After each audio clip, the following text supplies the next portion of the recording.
Question is, do I even need foam on this thing at all, or can I just like milliput a ramp, which sounds sane to me? Just build one. Because then that shit'll be like fused on there.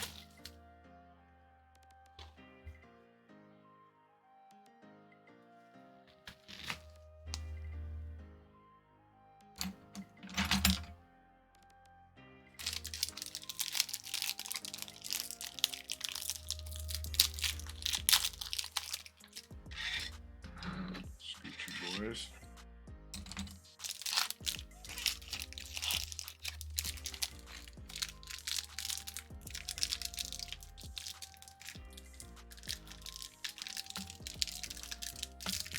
And this is a good excuse for me to finally use this crap. It's been sitting up on my shelf just because like I heard the word used once and I was like, oh, okay. Not doing me any good sitting there.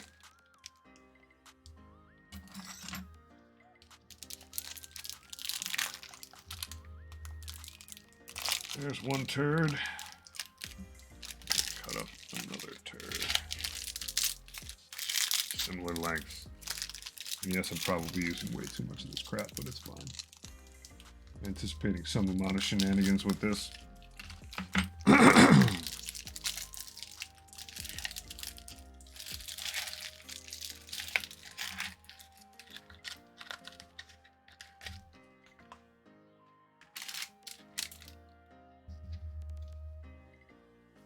Water on here.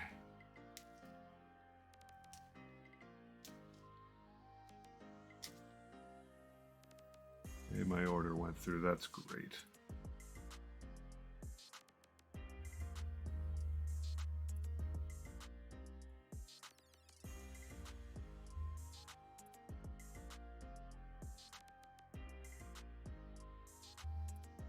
Let's find what I'm looking for here. There we go.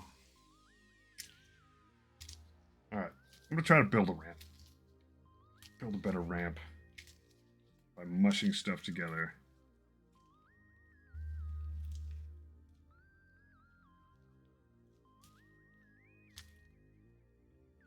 I'm scared of foam.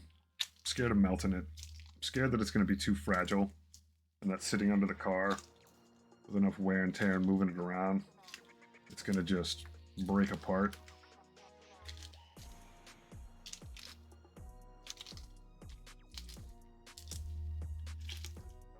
Whereas this, you just lay it out,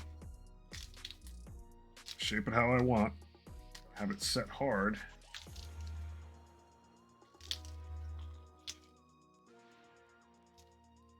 Have it be custom made.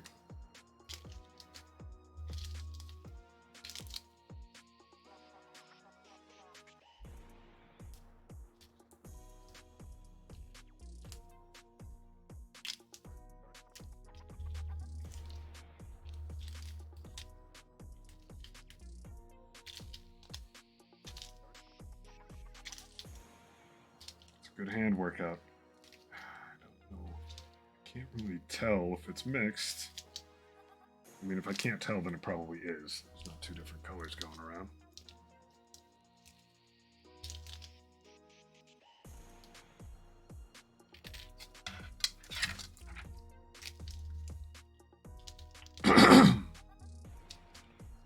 I sort of know from the height that I've got here what I'm looking for. All I should do is just put the post through it at the end.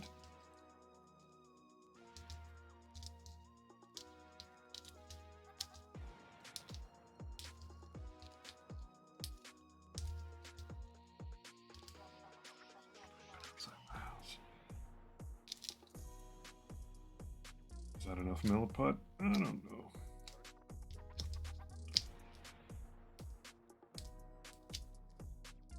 At least I can lay it down there, make it look kind of organic. I should probably put the post back through it.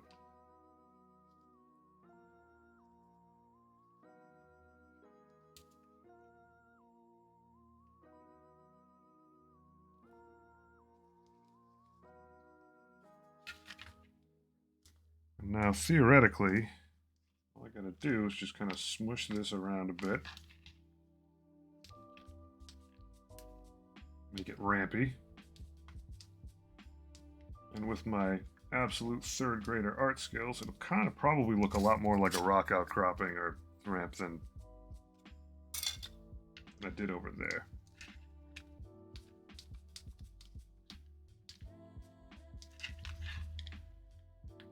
Theoretically. Okay, still got it. I should be. Probably shouldn't do that. Not with Millput hands, buddy.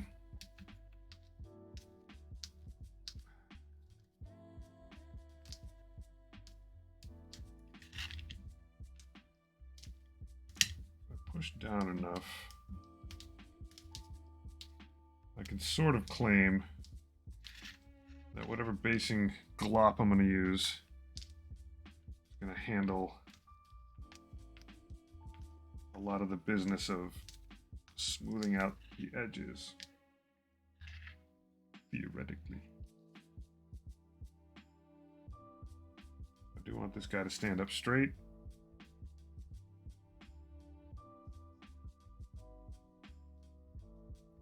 I need to make this as close to a 90-degree angle as possible.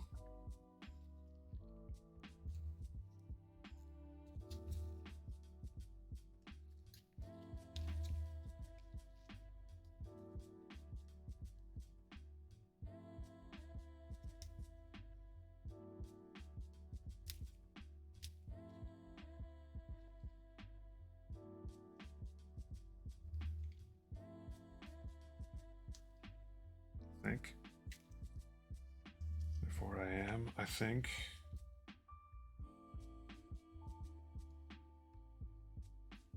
Of course, if I bend it too many times, it's probably going to snap, right? That's what paper clips do.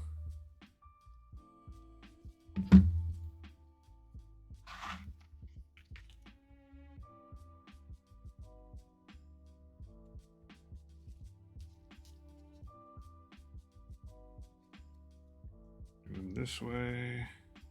Snip off of them this way. And just fill him in. Oh, that hole's getting terrible.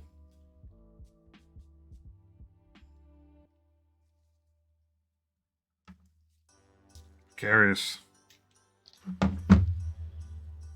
Moments like these, and I'm like, man, I really don't know what I'm doing. But it is fun. Theoretically, if I glue this guy down,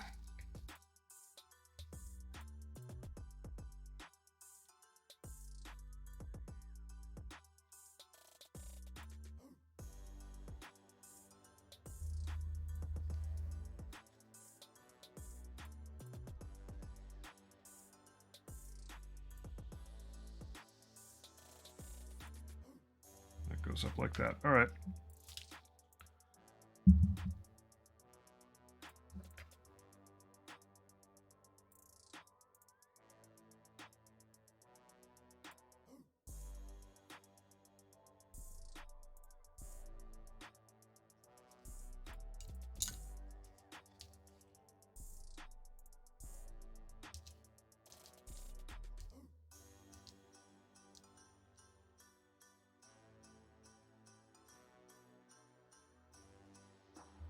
Where I will put this to make it safely dry like this. But my edges are good. Maybe I just gotta leave this guy to dry. Which means I can theoretically just keep basing other stuff. Alright, so I know this is the guy that's getting vaulted. His Milliput's got to dry out though. So he's going to chill. The foam was a nice experiment. Why am I hide it over here? It's extra bits.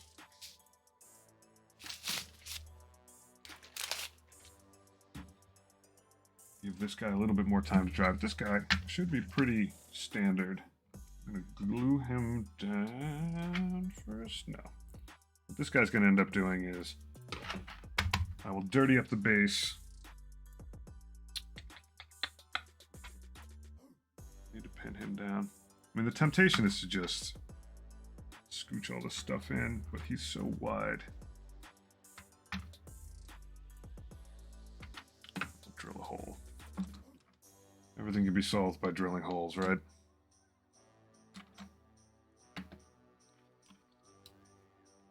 With this guy, I want it to be here.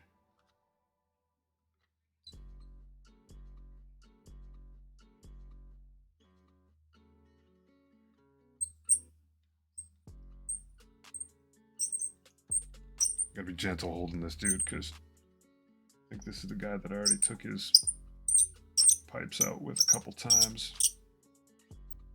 There you go. Clipperino.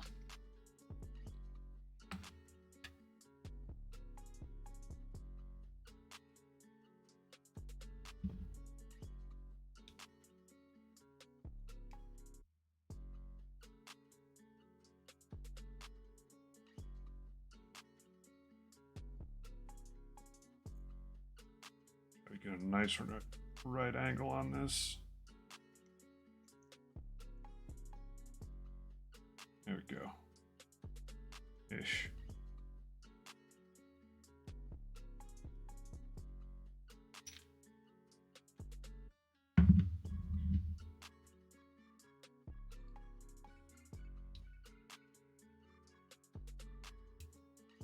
Gently.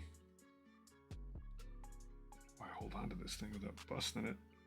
I think my drill bit's too small.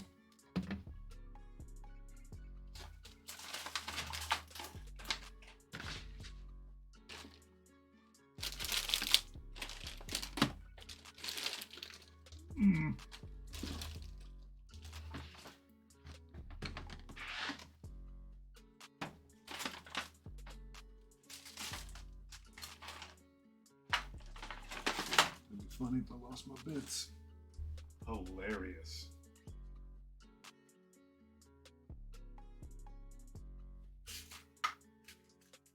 Or I'll just perpetually need smaller paper clips.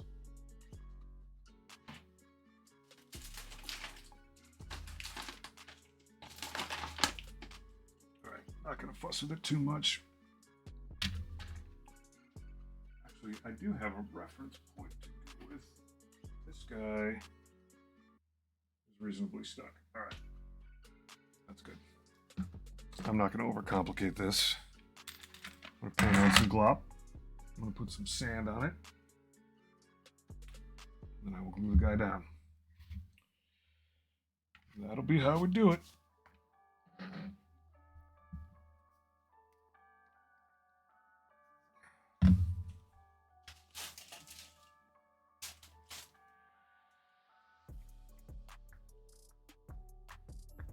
What do I need? What do I need? Do I have a sheet of plastic? Make my life better. Don't know.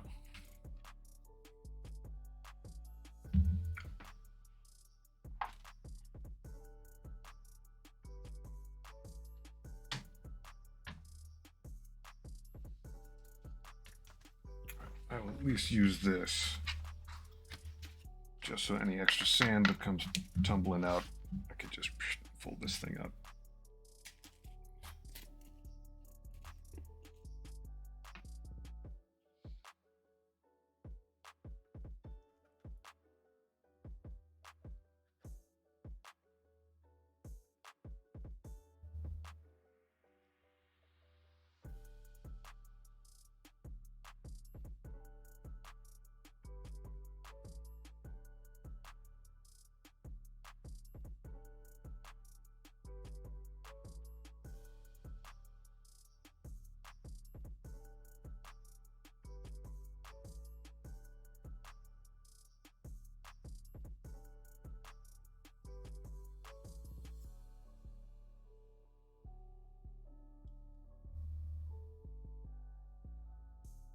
Should probably read the instructions and see how long this stuff takes to dry.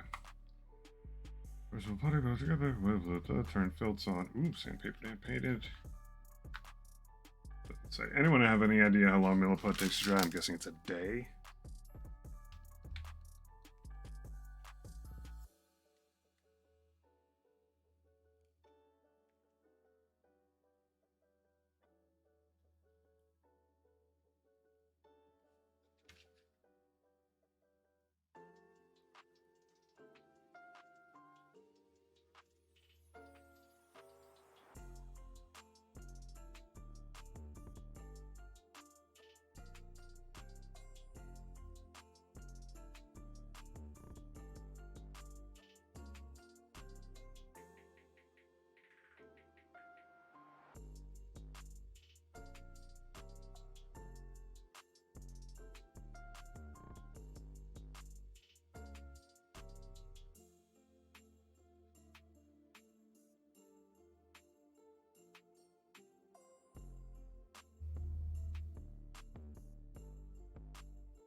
That is a good coating.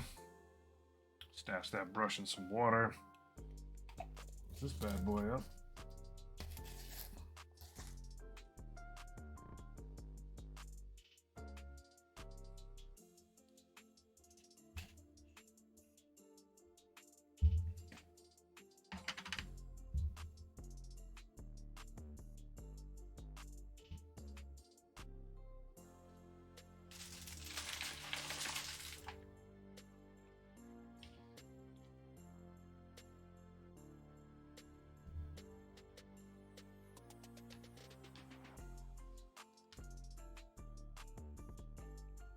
Please don't fall, please don't fall.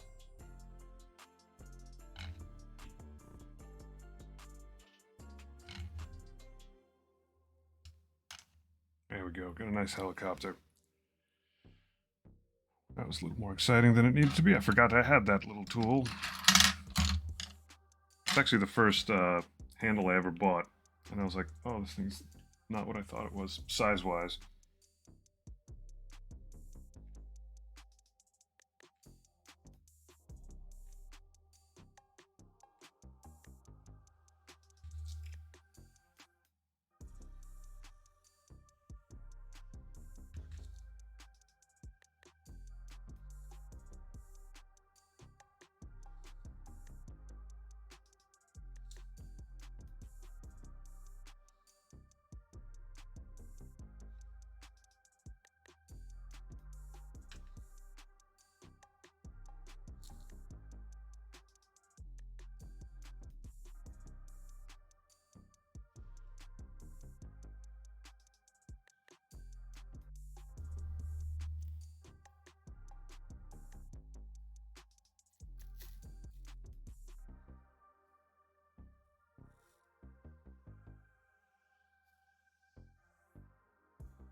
Alright, that's more than enough sand on here. A bunch of this is going to come off, but it's on my instructions, so I'll just fold them up when I'm done. Send this sand back.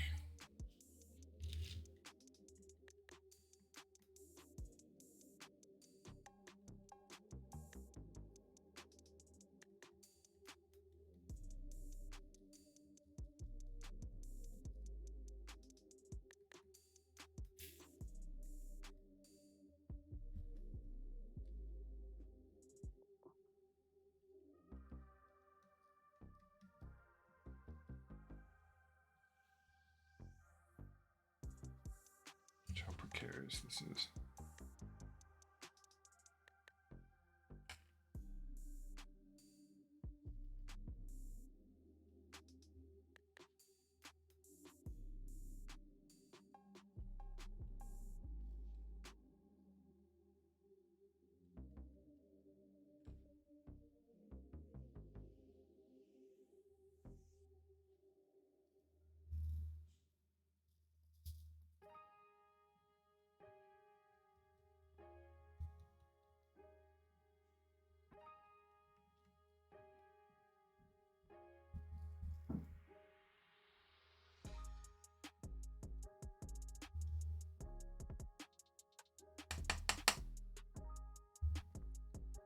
Alright, let's see if any of this sticks.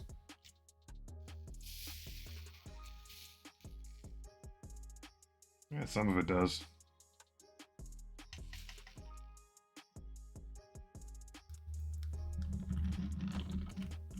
Keep that in a nice precarious place.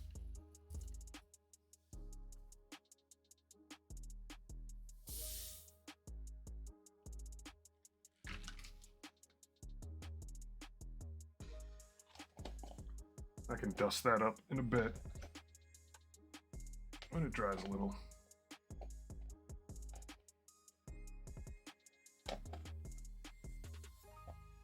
Lid back on here solid. Ish.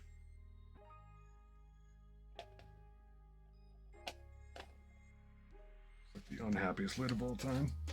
There we go. Dump these directions for now. Alright, so that guy's just got to sit for a little bit, think about what he's done. get back to this guy, who I have washed a little bit of darkness, and now I can bring that darkness back up a little bit. A dose of dry brushing.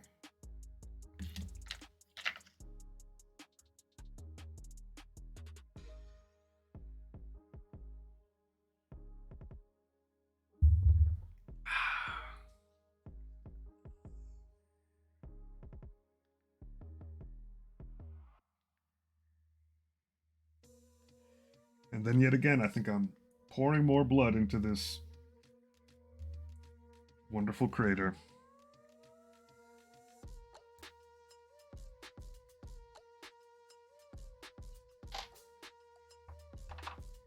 Might do Dawnstone. Dawnstone sounds good. Lilac does not.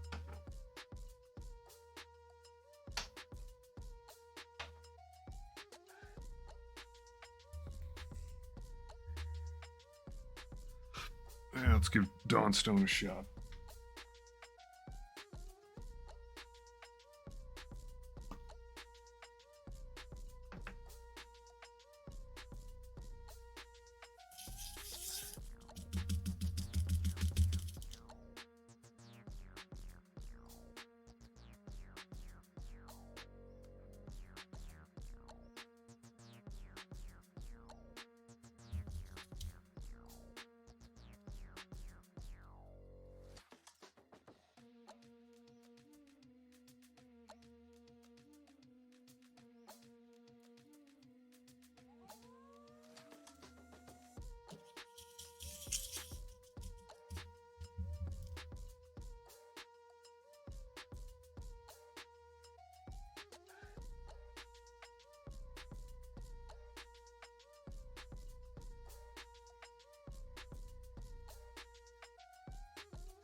There we go. Now we're starting to get some edging up. I think I just was a little too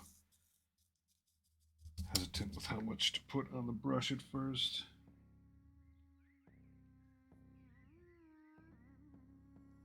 Oh, it's starting to, yeah, texture things up a little bit.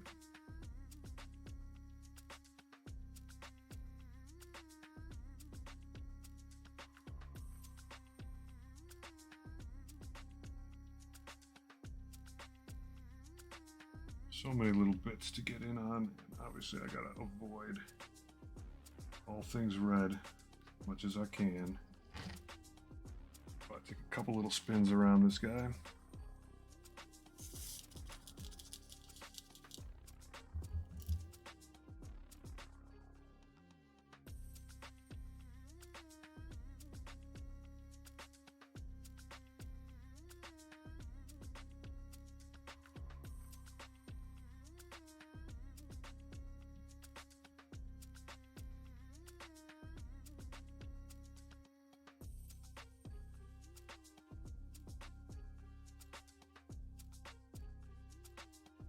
Oh yeah, it's looking much better already. The old dry brushing phase. Thank you so much.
I love this step. Like washing and then dry brushing. Brings joy. Makes a lot of the stuff that you were thinking about actually take shape.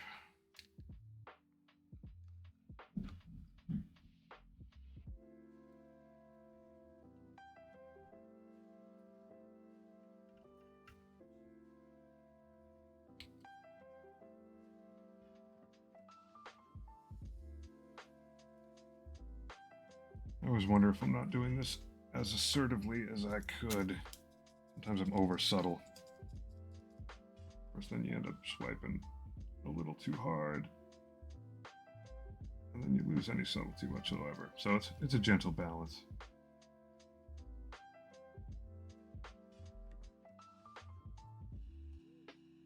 It's also the element of like the paint curing while you're spinning the thing around. It looks a little more subtle after you've done it once than it did while it was freshly on there.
It's a nice blown out street.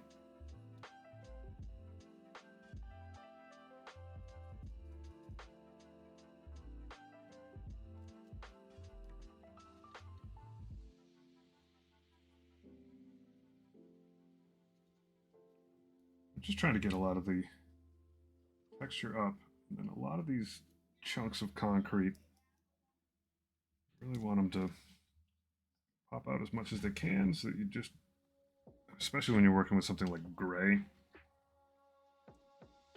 I want to make sure stuff's visible.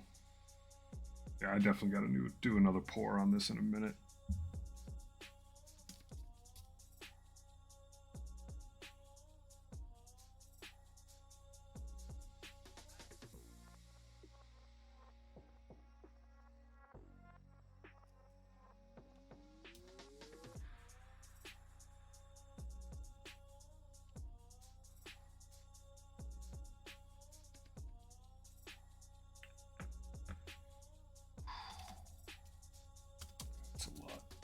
There we go.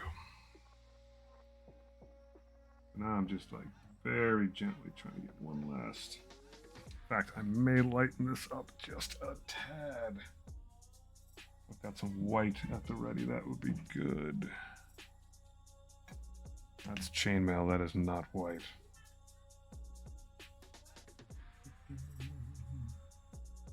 Hypnotizing music.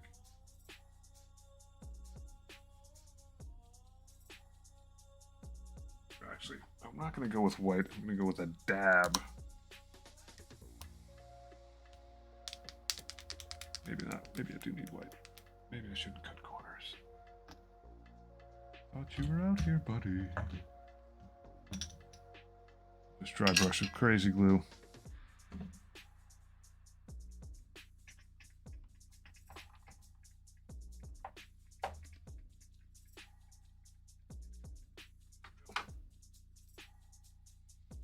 Yep, there we go.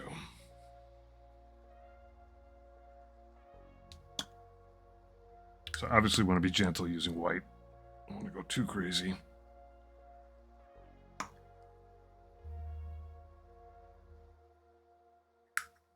I have, of course, grabbed a pile of it. Good Lord. Doing a full painting with it. There we go.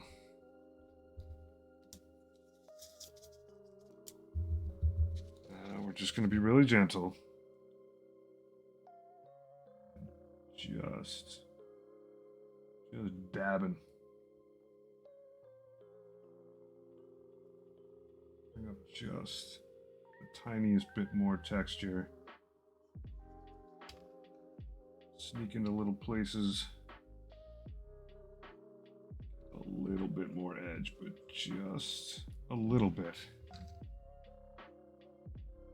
Edge highlights on this concrete posts.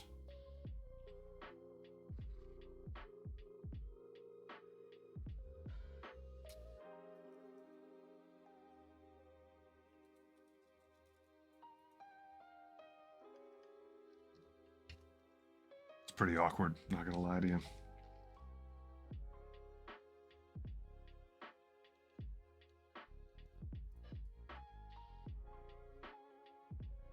Edge there, these rocks.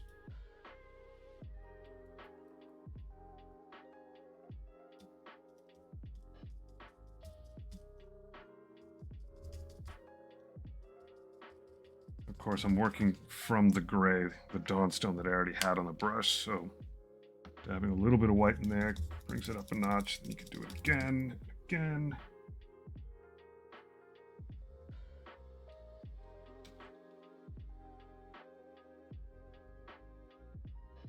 Take it sort of step by step.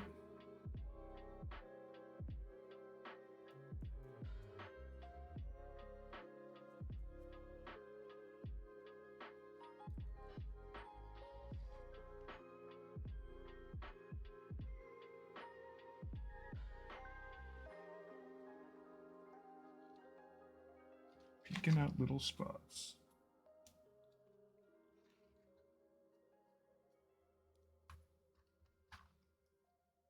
You don't want to do this symmetrically over the whole thing, because then it just starts looking like you're just dusting it. Picking and choosing little places is good.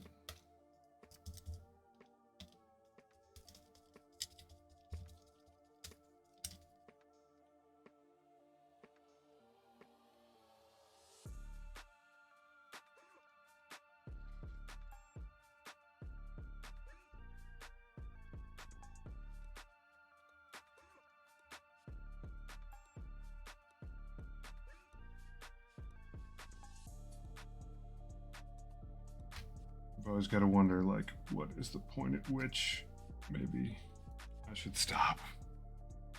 But I'm not there yet. The rocks look way better than they did before. Just gently going back around it, bringing up little bits of texture wherever I can, as hopefully subtly as I can.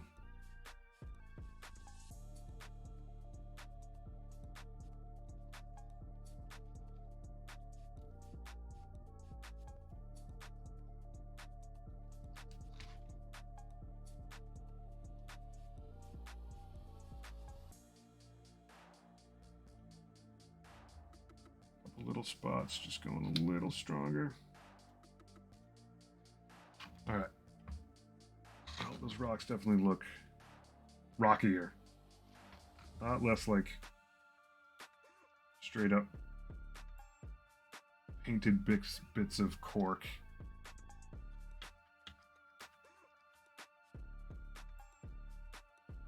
Do one tiny last pass with the whitest of the white.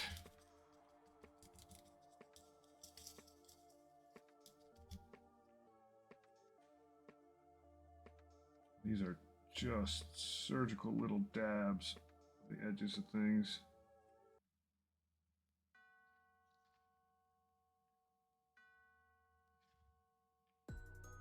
Look a little dusty.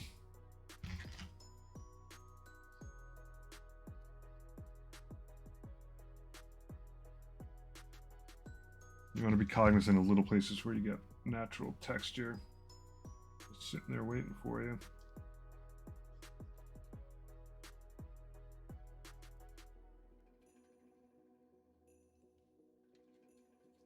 Right there. That's a good spot.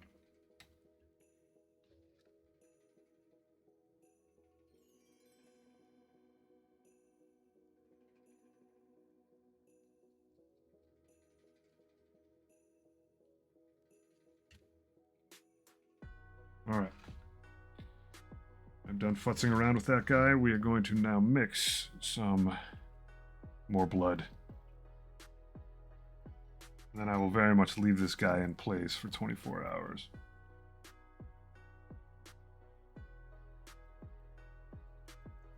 I'm just cleaning this dry brush a bit. It seems some combat duty. It's a good makeup brush, though.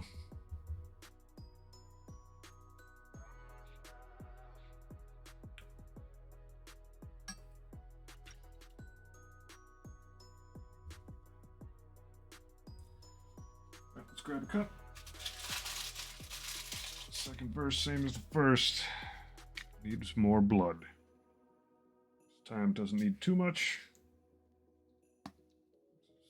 Diorama effects, glop, liquid stuff.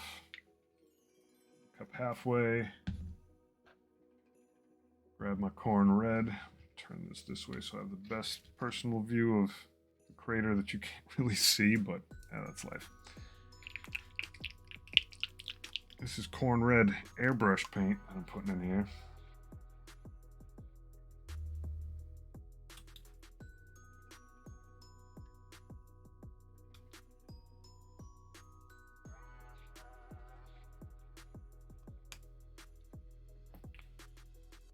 Stir.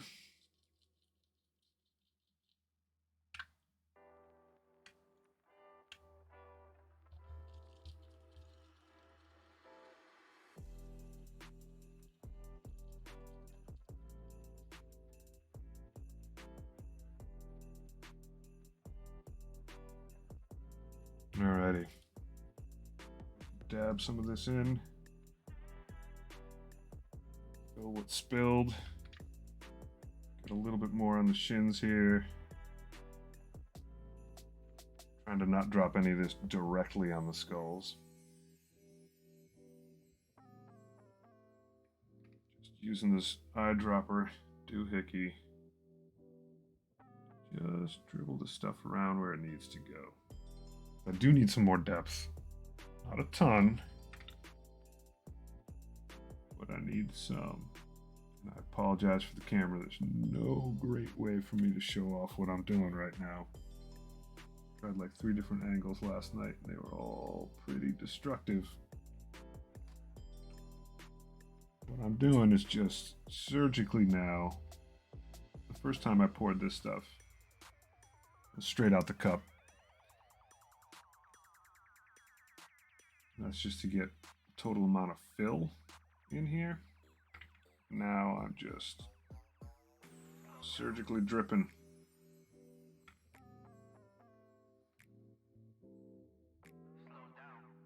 Interesting. Looks like there's some stuff underneath the footy. I guess it makes sense. Isn't drying as quickly as everything else. I think that's where the liquid was hidden. Today when I tilted it, was like, huh, this thing be wet. So that's something I gotta be cognizant of. Maybe run a fan facing it or something. Maybe pull some of the liquid out. I don't know. But it's a thing.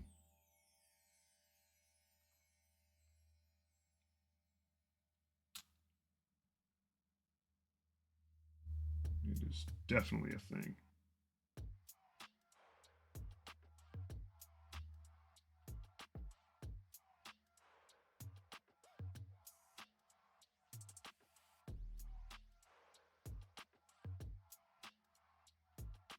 Just giving a little bit of love to some of the spots where it trickles out.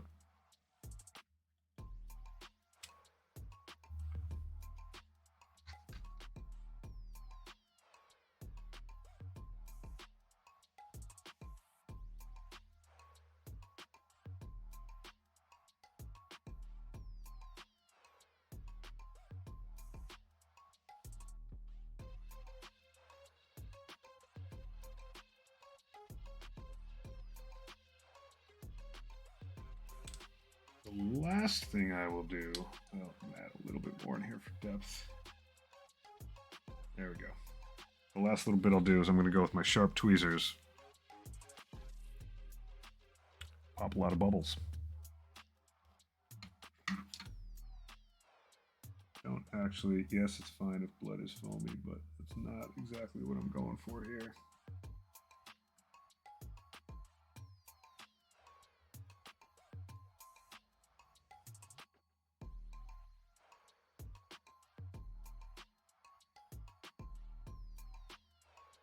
Oh, those bubbles don't want to pop. All right, there we go.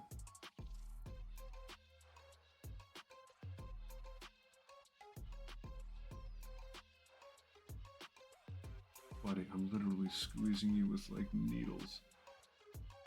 There we go. All right, folks.